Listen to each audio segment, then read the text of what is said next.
अली अलैहिस्सलाम की शहादत उलमा ने लिखा है कुतिल अलीयुन फी महराब इबादत लिशिद्दत अदल, उन्हें महराब इबादत में इसलिए शहीद किया गया कि वो अदालत और अदल के मसले में कंप्रोमाइज़ नहीं करते थे।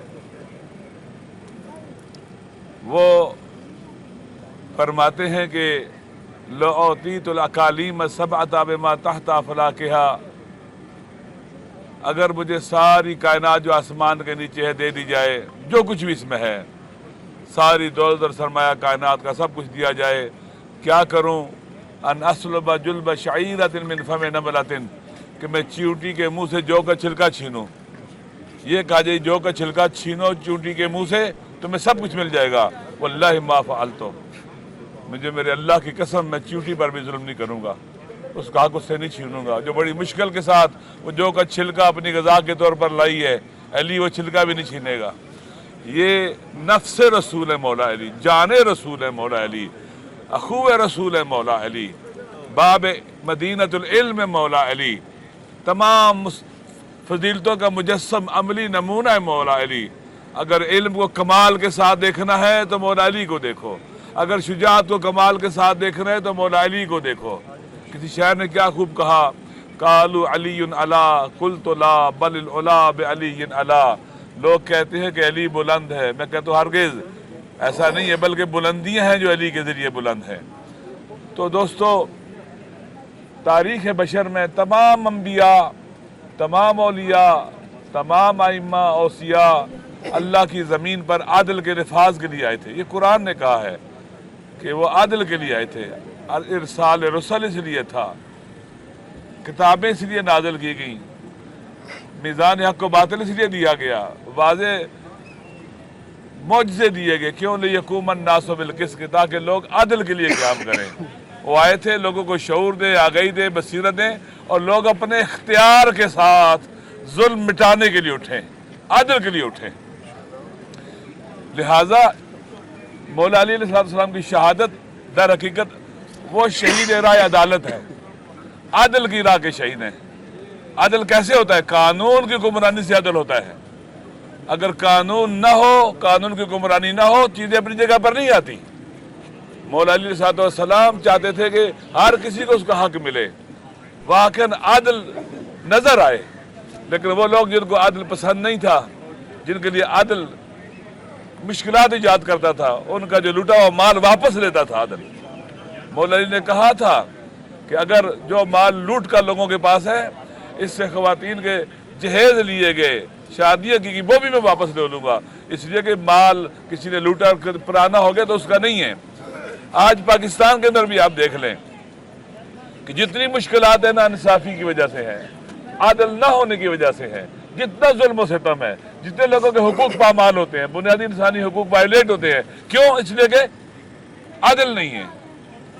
हम मौला अली के मानने वाले आज हम अहद करते हैं कि अपनी धरती पर आदल के निफाज के लिए इस्लाम में खून दे देंगे, पीछे नहीं हटेंगे। ये शोहदा का रास्ता है, अंबिया और हमारे आइम्मा का रास्ता है।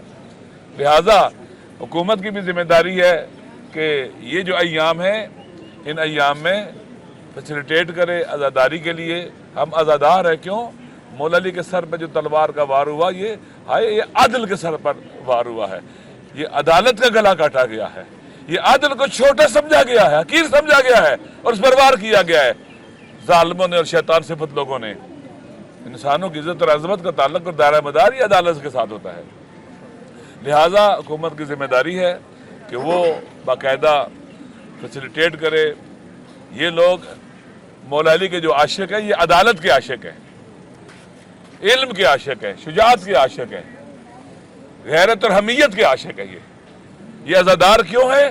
तमाम फजीलतों के सर पर ज़रब लगी थी, जो मौला अली के सर पर फर्क मुबारक में ज़रब लगी, तमाम फजीलतों पर, हत्ता कुरान पर ज़रब मारी थी उन्होंने। तो सरापा उनका वजूद मुजस्सम कुरान था। कुरान की तालीमात उनके सीरत और किरदार में वाज़ेह नज़र आती हैं। तो हुकूमत की जिम्मेदारी है फैसिलिटेट करे। कल आज रात भी अज़ादारी होगी और कल दिन को भी जुलूस से अज़ा निकलेंगे इंशाअल्लाह अज़ीज़।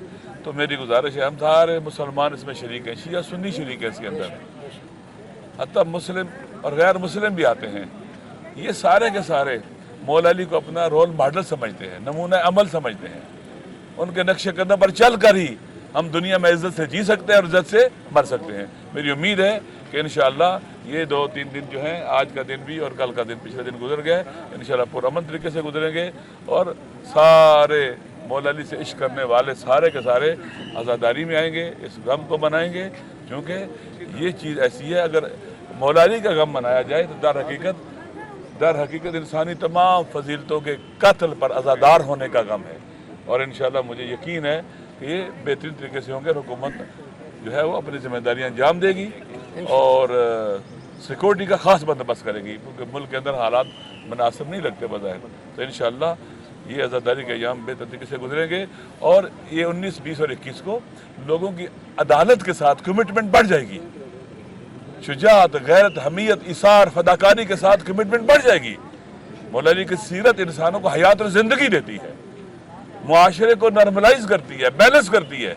اور انشاءاللہ اگر مولا علی علیہ السلام کی تعلیمات رواج پا جائیں, لوگوں تک پہنچ جائیں, تو یہ معاشرہ بہت آگے چلا جائے گا. اور اس دور میں بالخصوص ہم سب کو مولا علی کی ضرورت ہے. یہ بتائیں جو حالیہ واقعات ہوئے ہیں اور اس کا افغانستان پر الزام اور کارروائی کا بھی, آپ سمجھتے ہیں کہ یہ خارجہ پالیسی میں کچھ شفٹ ہے یا کیا ہوا ہے کہ جس کی وجہ سے 2 مسلم ممالک بظاہر آپ ایسا لگ رہا ہے کہ دشمن کیسا رویہ؟ دیکھیں, میری نظر میں جو کچھ بھی ہو رہا ہے, امریکہ کی جو جیو پالیٹکس ہے, مطلوبہ سیاسی جغرافیہ ہے ساؤتھ ایشیا کے حوالے سے, ان تمام کے تمام فسادات کے پیچھے اور جو بھی دہشت گردیاں ہو رہی ہیں, اصل پلینر جو ہے امریکہ ہے. آگے کوئی بھی ٹول بن سکتا ہے, کر سکتا ہے, لیکن اصل امریکہ ہے جو چاہتا ہے کہ ساؤتھ ایشیا کے اندر انڈیا کو طاقتور بنایا جائے, پولیٹیکلی, اکنامیکلی, سوشلی, ہر لحاظ سے طاقتور بنائے. یعنی انڈیا اس خطے ساؤتھ ایشیا کا اسرائیل بنانا چاہتا ہے امریکہ, اور باقی اطراف کے ممالک کو کمزور کرنا چاہتا ہے. لہذا ان ممالک کو چاہیے, پاکستان کو, افغانستان کو, ایران کو, چائنا کو چاہیے ان چیزوں کو سمجھیں اور چیزوں کو بہتر بنائیں, ناراض نہ ہو ایک دوسرے کے ساتھ, بلکہ دشمن کے منصوبے کو ناکام بنائیں. صاحب یہ ابھی موجودہ جو باقی کل فلسطین کے اوپر تھوڑا سا بات کریں گے. کل کروں گا. فلسطین دیکھیں, اسرائیل وہاں پر اسٹریٹجکلی شکست کھا چکا ہے, 6 ماہ ہونے کو ہیں, لیکن اسرائیل اپنے مطلوبہ مقاصد کو حاصل نہیں کر سکا. اور دوسری طرف فلسطینیوں کی مقاومت, استقامت جاری ہے. وہ نارتھ غزہ سے بھی اسرائیل پر اٹیک ہو رہے ہیں, وہ حماس کو ایلیمنیٹ نہیں کر سکا, جہاد کو ایلیمنیٹ نہیں کر سکا, وہ اپنے قیدی بھی نہیں چھڑا سکا, اور کیا اسے کہتے ہیں کہ وہاں پر قبضہ اس طرح سے کہ وہاں پر اب آئندہ بالکل حماس کا نام نشان مٹ جائے گا, نہیں ہوگا, تو ایسے نہیں کر سکا. اسرائیل ہار گیا ہوا ہے. اسرائیل کی جو اسٹریٹجی ہوتی ہے جنگ کے بارے میں, وہ اسٹریٹجی ایک فیلئر ہو چکا ہے اسرائیل کا, اور اب ہاتھ پاؤں مار رہا ہے. اب یونائٹڈ نیشن کی سیکورٹی کونسل نے بھی کہا ہے جنگ بند کی جائے, تو بند نہیں کر رہے. اس کا مطلب ہے کہ وہ اپنے مطلوبہ نتیجہ حاصل نہیں کر سکا ہے. اسرائیل نے جو رمضان کے فوراً بعد بیت اللہ کے اوپر جو قبضہ کرنے کی بات کی, اس پہ کیا اس کا پیغام بھی دے دیں ایسے پوری قوم پہ نکلے یا دیکھیے, میں نے کہا نا, کل میں نے پروگرام کرنا ہے, پریس کانفرنس کرنی ہے. آج مولا علی صلی اللہ علیہ وسلم کے بارے میں تھی پریس کانفرنس. ٹھیک ہے, ماشاء اللہ.